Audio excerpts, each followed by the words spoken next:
Hey, salut les aventuriers de la lecture, j'espère que vous allez bien. Bah bon, ça va. Alors, on recommence la série des conseils pour aimer la lecture. Donc j'avais fait déjà, alors il me semble, 3 vidéos comme ça. Et je vous mettrai la playlist dans la barre d'infos. Donc sur des conseils pour aimer la lecture, et puis j'avais fait 2 vidéos sur les livres pas chers et les livres quasiment gratuits. Donc on continue aujourd'hui avec 3 conseils pour donner envie aux enfants de lire. Beaucoup de parents voudraient que, beaucoup de parents ou beaucoup de personnes en tout cas, voudraient voir leurs enfants lire, qu'ils s'intéressent à la lecture, qu'ils découvrent des choses, qu'ils se développent aussi en utilisant les livres. On se rend compte aussi avec toute la pression médiatique et avec toutes ces nouvelles technologies que beaucoup d'enfants délaissent la lecture au profit des écrans, au profit de la distraction, au profit des jeux. Alors je dis pas qu'il faut pas des écrans, des jeux et de tout ça, pas du tout, mais que les livres c'est aussi un bon moyen d'apprentissage, c'est un moyen de développer sa curiosité et c'est aussi un moyen de développer sa créativité, son imaginaire. Donc même si on n'attend pas des enfants qu'ils lisent des romans de 350 pages, c'est pas mal quand même s'ils se mettent à lire. Donc le conseil numéro 1 que je vous donnerai, c'est soyez leur modèle. Que vous soyez parents, tati, tata, tonton, grand frère, grande sœur, que vous soyez des personnes qui travaillent avec des enfants, soyez leur modèle. On ne peut pas demander à des enfants de se tourner vers les livres si nous-mêmes on ne le fait pas. Ce sont des éponges les enfants, ils font beaucoup attention à ce que font les adultes autour d'eux, ils font beaucoup attention à leurs modèles, ils se développent par rapport à des modèles, et si vous-même vous tournez vers les livres, vers la lecture, vers les magazines, enfin il y a plein de choses qui servent de lecture, si vous faites ça, ils seront plus enclins à se tourner vers la lecture, ils seront plus enclins à ouvrir un livre parce que cette personne qui est censée me montrer les choses de la vie, cette personne qui est censée me diriger vers un chemin le plus épanouissant possible, cette personne lit, cette personne s'accorde du temps pour lire, donc pourquoi pas moi? C'est important que l'enfant dans son quotidien, il vous voit, il voit les personnes qui l'entourent, des fois juste éteindre la télé, prendre un livre, prendre un magazine pour se poser et c'est comme ça que lui aussi il s'autorisera à un certain moment à se dire bon plutôt que d'aller jouer aux jeux vidéo, plutôt que de réclamer de l'attention constamment, moi aussi je peux prendre un livre et imiter le grand à côté de moi. De plus, si vous avez l'habitude de prendre des livres et de parler de ces livres, d'échanger avec l'enfant autour de ces livres, de valoriser l'acte de lire, il va en trouver encore plus d'intérêt, c'est-à-dire que vous venez lui donner de l'attention au travers du livre.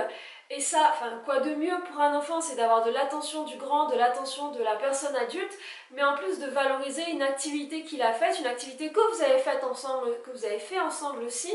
Donc pourquoi pas aussi. Le conseil numéro 2, c'est de leur donner le choix. Leur donner le choix de trouver leur style de lecture, leur style de livre, le format et tout ça. Mais pour pouvoir avoir le choix, il faut en avoir. Il faut pas acheter, il faut pas, je vous dis pas ce que vous devez faire, ce que vous ne devez pas faire, je vous donne juste des conseils. Il me semble que pour permettre à l'enfant de trouver son style, il faut diversifier ce à quoi il a accès. Et donc, peut-être qu'un enfant qui ne se tourne pas vers des romans pourrait se tourner vers des mangas, pourrait se tourner vers des BD, vers des magazines, vers des manuels d'instruction, vers des trucs plus scientifiques, vers des imagiers. Il y a énormément de supports à lecture, même des tablettes peut-être qui pourraient passer par la tablette. Il y a énormément de supports et si on veut que l'enfant puisse trouver son style, il faut lui permettre d'accéder à tout ça, il faut lui laisser à disposition des supports, des livres sur lesquels auxquels il pourrait s'accrocher. De plus, il faut aussi varier les styles de lecture, c'est-à-dire que peut-être qu'il va pas aimer la BD sur le sport, mais peut-être qu'il va aimer la BD sur l'aventure, peut-être qu'il va pas aimer l'histoire sur les Indiens, mais peut-être qu'il va aimer l'histoire sur une histoire d'amour, peut-être que, plus ça sera diversifié, plus à force de côtoyer ces éléments, de les voir et peut-être d'y jeter un œil, il trouvera ce qui l'intéresse, ce vers quoi il a envie de continuer, et il vous demandera par la suite de continuer à lui acheter ce qui lui plaît en fait. Proposez-leur le plus de livres, le plus de supports de lecture diversifiés, et vous verrez que peut-être il y en aura un qui accrochera. Et mon conseil numéro 3 de cette vidéo, c'est lisez-leur des histoires. Alors effectivement, quand vous leur lisez des histoires, c'est pas eux qui lisent, c'est vous, mais c'est pas grave.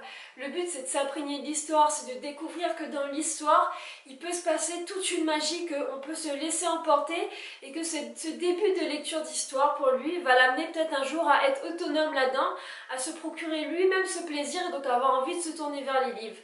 Lui lire d'une histoire, c'est aussi partager un superbe moment, c'est partager tout un univers, et de pouvoir en discuter aussi. Et en favorisant les histoires, ça va favoriser sa curiosité envers tout ce qui est de l'écrit et de ce qui est du partage en fait au travers de l'écrit, et peut-être en faire un grand lecteur. Bon voilà, c'est tout pour cette vidéo.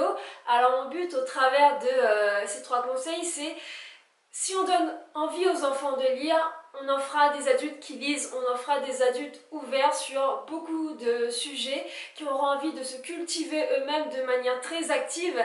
Et un enfant qui lit, je pense que c'est un grand lecteur en devenir. Donc n'hésitez pas à leur offrir des livres. Et oui, je pense que ça fera partie des autres conseils ça. Bon, j'espère que cette vidéo vous a plu.